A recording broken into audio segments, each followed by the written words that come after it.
ఆంజనేయుల వారు బ్రహ్మచారి అని కొందరు, కాదు సువర్చలను వివాహం చేసుకున్నారని మరికొందరు చెప్పడం మనం వింటూ ఉంటాం.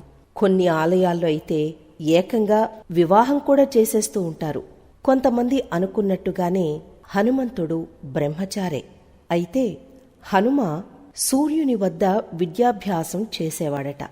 ఆ సమయంలో సూర్యుని కుమార్తె సువర్చల హనుమను ఇష్టపడిందట. ఈ విషయం తెలిసిన సూర్యుడు విద్యాభ్యాసం అనంతరం హనుమను గురుదక్షిణగా సువర్చలను వివాహమాడమని కోరారట. హనుమ కూడా కలియుగాంతం వరకు ఆగమన్నాడు. ఆ తరువాత వివాహం చేసుకుంటానని తన గురువైన సూర్యునకు విన్నవించుకున్నాడు. కాబట్టి సువర్చలను హనుమ కలియుగం అంతమైన తరువాతే వివాహం చేసుకుంటాడు.